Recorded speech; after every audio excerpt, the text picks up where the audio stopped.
Malaking dagok sa Los Angeles Lakers matapos maibalitang out na sa buong natitirang season ang kanilang guard na si Austin Reeves.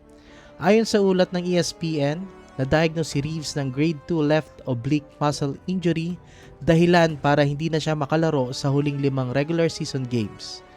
Tinatayang aabutin ng 4 hanggang 6 na linggo ang kanyang recovery ayon kay Shams Charania.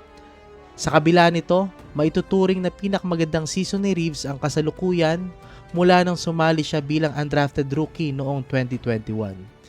Sa kanyang ikalimang season, nagtala siya ng 23.3 points, 4.7 rebounds, 5.5 assists at 1.1 steals, na merong shooting efficiency na 49% sa field goals, 36% sa 3-point at 87% sa free throws. Sa kanyang huling laro laban sa Oklahoma City Thunder, 139-96, nakapagtala siya ng 15 puntos sa loob ng 27 minutes. Hindi lang si Reeves ang problema ng Lakers, nasaktan din ang kanilang star guard na si Luka Doncic dahil sa hamstring strain. Bago pa man ang kasalukuyang injury, dumaan na si Reeves sa sunod-sunod na physical setbacks. Na-miss niya ang 19 sunod-sunod na laro dahil sa grade 2 left calf strain na nakuha noong Christmas Day laban sa Houston Rockets.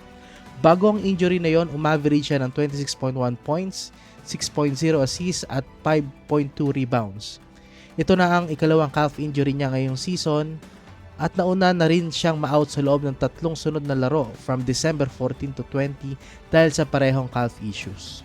Para maging updated sa mga sports news and events, basketball, boxing, esports at kung ano paman, huwag kalimutang i-follow ang Sports Balita International sa ating Facebook at YouTube page para laging updated sa mundo ng palakasan.